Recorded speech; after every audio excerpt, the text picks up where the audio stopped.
నమస్తే, welcome to Telugu రాజ్యం. ఇవాళ మనతో పాటు senior political analyst KS Prasad గారు ఉన్నారు. సార్తో మాట్లాడదాం. సార్ నమస్తే. నమస్తే అండి. కేసినేని నాని గారి లెటర్ తదనంతర పరిణామాలు, వెంటనే ఒక ప్రభుత్వ రాజపత్రం విడుదలైంది. ఓన్లీ టీసీఎస్ అదే టీసీఎస్కి ఇస్తూ ఓకే చేశారు. బట్ ఉర్సా క్లస్టర్ని పక్కన పెట్టారు. మీన్స్ అంటే దీన్ని ఎలా అర్థం చేసుకోవచ్చు? ఇందులో చాలా విషయాలు ఇన్వాల్వ్ ఉన్నాయి. మీరు చాలాసార్లు మాట్లాడారు, నేను కూడా మీ కామెంట్స్ అన్నీ విన్నాను, చూశాను. ఇప్పుడు తాజాగా జరిగింది, దానికి సంబంధించి ఉర్సా ప్రతినిధి కూడా మాట్లాడడం జరిగింది. ఎన్నో పరిశీలించి దాదాపు 5 నెలల నుంచి స్టడీ చేసి మాకు కేటాయించిన భూములు ఇవి, ఇందులో ఎటువంటి గోల్మాల్ గందరగోళం లేదు అని చెప్పి అన్నారు. ఏం జరిగిందంటారు? ఏమనుకోవచ్చు సార్, రియల్ ఎస్టేట్ అన్నది ఎలా ఉంటుందంటే సార్, అప్పనంగా ల్యాండ్లు వస్తే కొలేటరల్ సెక్యూరిటీ పెట్టి బ్యాంకుల దగ్గర డబ్బులు ఎత్తేయడమే. అది ఏ కంపెనీ అవునండి, ఏ పేరని చెప్పండి. చిన్న చితక బుడ్డ కంపెనీలకి 10 లక్షల మూలధనం ఉన్నోడికి అన్ని 100 కోట్ల ల్యాండ్ అన్యాక్రాంతంగా అలొకేషన్ జరిగితే ఆబ్వియస్లీ కొలేటరల్ సెక్యూరిటీ. ఎక్కడి నుంచి వస్తాయి డబ్బులు? బ్యాంకుల నుంచి వస్తాయి. సో ఫైనాన్షియల్ ఎబిలిటీ క్రియేట్ చేయడానికి లేని వాడికి ఒక ప్రభుత్వమే నడుం బిగించి ముందుకెళ్తే ఏముంది? ఇప్పుడు జరిగింది అదే అంటే. గతంలో దాన్ని క్విడ్ ప్రోకో అప్పనంగా ల్యాండ్లు అమ్మేసా, అప్పచెప్పేశారు లేపాక్షి భూములు. రాజశేఖర రెడ్డి గారి గవర్నమెంట్లో ఒకటి లేపాక్షి భూములు, ఒకటి ఇంకోటి, అవును, ఇంకా ఉన్నాయండి, చాలా ఉన్నాయి. అలా అన్నిటి మీద అపవాదులే కదా. అవును, హిందూ ప్రాజెక్ట్స్ కన్నా నాకు తెలిసి అతను శ్యాంప్రసాద్ రెడ్డి గారు ఎప్పటి నుంచి మార్కెట్లో ఉన్నాడు, అతను రియల్ ఎస్టేట్ వ్యాపారంలో ఎంత స్థాయికి ఎదిగాడు అందరికీ తెలుసు. అలాంటి వాడు ఆప్షన్ ఎక్స్ప్లోర్ చేస్తూ లేపాక్షి భూములు బిడ్ వేసుకొని తెచ్చుకోవడం తప్పైపోయింది. అంటే ఆ రోజు చర్చనీయం సార్. అందులో బీపీ ఆచార్యకి ఇప్పుడు మొన్న ఏ విధంగా ఆల్మోస్ట్ కోర్టు క్లీన్ చిట్ ఇచ్చినట్టే అతనికి. కానీ అక్కడ ఏం జరగని దానికి అంత అభూత కల్పనలతో చర్చ అనుకోవచ్చు. ఇక్కడ 10 లక్షల మూలధనం ఉన్నోడికి అంటే ఇప్పుడు రాజశేఖర రెడ్డి గారు చేసింది కరెక్టే అంటారు. అంటే చాలా న్యాయబద్ధంగా ఇచ్చారు ఆయన.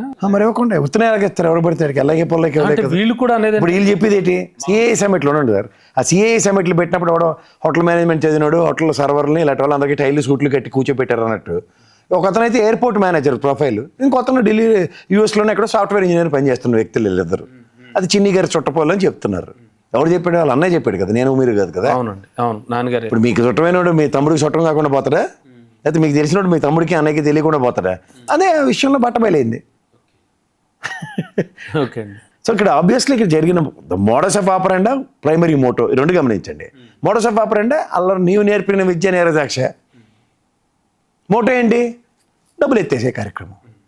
ఇది ప్రభుత్వం, నేను అదే చెప్తున్నాను, క్యాబినెట్ మీటింగ్లో పవన్ కళ్యాణ్ గారు ఆ రోజు వెళ్ళలే.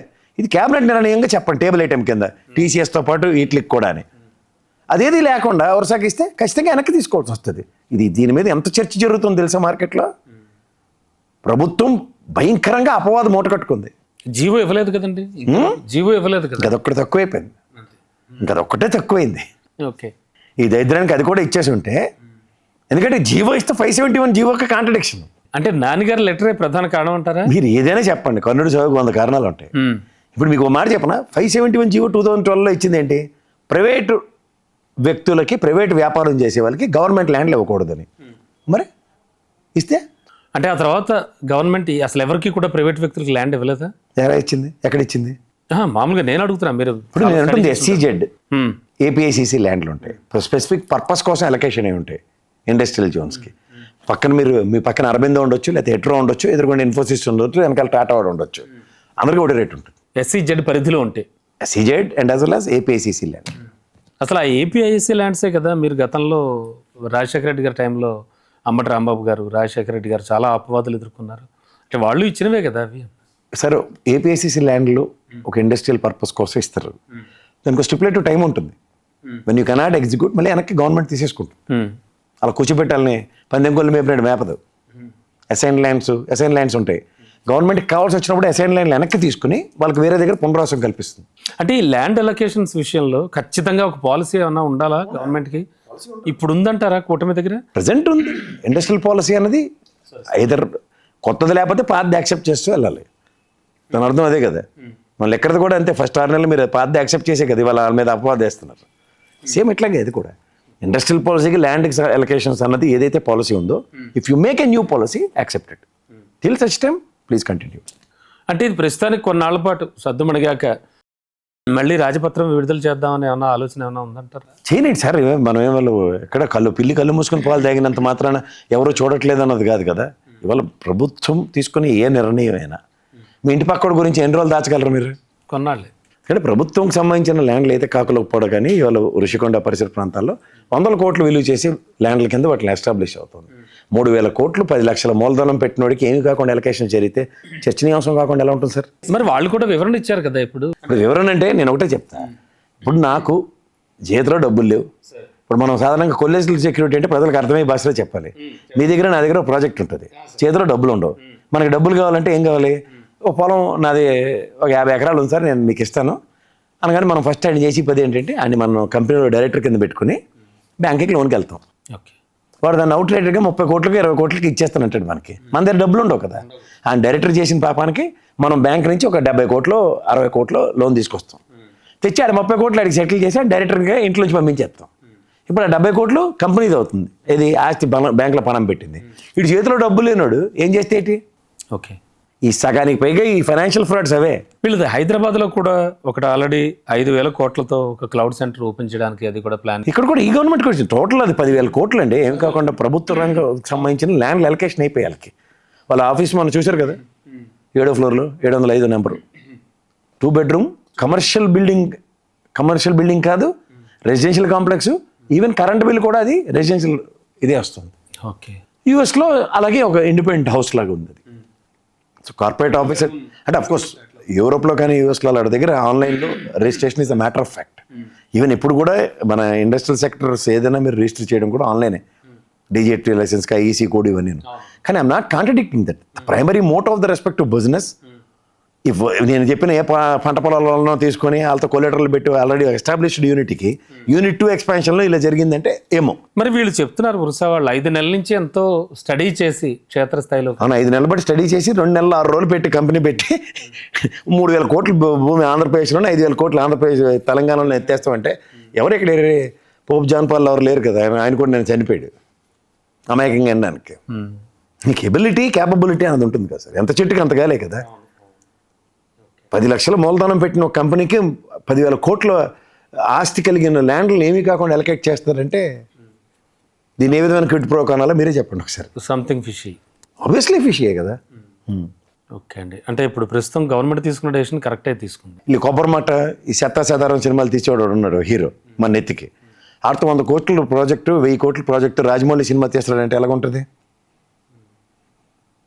వచ్చారు ఆలోచించరా? వాళ్ళు సునీల్తో మర్యాద రామన్ సినిమా అంటే పైసా ఖర్చు లేకుండా తీశారు కాబట్టి అయిపోయింది. ఏదైనా కూడా ఉర్సా ల్యాండ్స్కి సంబంధించి ఉర్సా క్లస్టర్స్కి సంబంధించి గవర్నమెంట్ మంచి డెసిషన్ తీసుకుంది. అనూరు అని చోట అధికులం అనరాదు అన్న దగ్గర నేను ఎక్స్పెక్ట్ చేశాను. బై ద టైమ్ దిల్ step down to birthday celebrations అయ్యి ఇండియాలో కాలెట్టగానే ఫస్ట్ అమిత్ షా గారే క్లాస్ పీకుంటారు అక్కడ. దానితో కేసినేని నాన్నగారి లెటర్ కూడా అజ్యం పోసినట్టు. మీరు మరి చెప్తున్నాను 10 సార్లు, కానీ కేసినేని నాని లెటర్ రాయక మునిపే దాన్ని క్లౌడ్ బర్స్ట్ అయిపోయింది సార్. ఓకే సార్ ఇవాళ ROC data next register of companies నుంచి ఏ డేటా అయినా తేడా 2 నిమిషాలు పని సార్. ఆన్లైన్లో అందరికీ అవైలబుల్గా ఉంది. Over the directors what is their profile. RTI వచ్చాక మరీ ఇంకా కదా మరీ ఈజీ అయింది. అవును, దానికన్నా మెయిన్ మీకు ఇప్పుడు ఆన్లైన్లో ఫలానా కంపెనీ డీటెయిల్స్ కొట్టండి, మొత్తం చిట్టా వచ్చేస్తుంది. డైరెక్టర్స్ తెలిసిపోయిన తర్వాత డైరెక్టర్స్ ప్రొఫైల్లో ఎంతసేపు మీరు ఆయన రంధ్రాలు అన్వేషణ చేయడం. అలాగే మూలధనం ఫస్ట్ మ్యాటర్స్ అండి. And load of activities another sense. Data centre పెడతాం, ఈ అదాని డేటా సెంటర్ పెడతానంటే 2 గవర్నమెంట్లకి ఇలాగా ఆ కోట శ్రీనివాసరావు ఇక్కడ కోడి కట్టి ఎలా తీసినట్టు ఎలా తీసి చూపిస్తుంటే ఇప్పటికి దిక్కు దివాన్ లేదు. గమనించారా? ఓ పక్క చిన్న బుడ్డాంబాని గడి మొత్తం బ్యాంకులు ఎత్తేస్తుంది, ఇట్ని పడితే అది ఒకరికే ప్రివిలేజెస్ వస్తున్నాయి. ఇవి ఈ ప్రజలు చర్చించుకుంటూ ఉంటారు కదా. అవును, ఖచ్చితంగా. ఓ పక్క ఈ చోక్సిగడు బోక్సిగడు వీళ్ళందరూ ఎత్తుకెళ్ళిపోయారు ఇక్కడి నుంచి. విజయమాలేగడలను ఇక్కడ ఎలగబెట్టిన విజయమాలేగడు ఉద్ధరింపులన్నీ చూసాం కదా మనం. సో వీళ్ళు బ్యాంకులను ఫ్రాడ్ చేయడానికి రెడీగా ఉన్నారన్నప్పుడు ఎవరెవరికి ఉంటారు? దేశభక్తి అంటే వీళ్ళు బీజేపీలో ఒక్కరికే ఉంటుంది ఏంటి? సో ఏదైనా మంచి జరిగిందంటారు? ఖచ్చితంగా మంచి జరుగుతుంది సార్, జరగకుండా ఎందుకు ఉంటుంది? If you take things as granted can not be. Okay sir, thank you. Hello, Telugu Rajyam channel చూస్తున్నారా? సామాజిక రాజకీయ జీవన చిత్రణే తెలుగు రాజ్యం. అతిశయోక్తులు అసత్యాలు ఉండవు. రాజకీయ కోణం కాదు, ప్రజా కోణమే కొలబద్ద. తెలుగు రాజ్యం వీక్షణ మీ ఉత్తమ అభిరుచికి నిదర్శనం.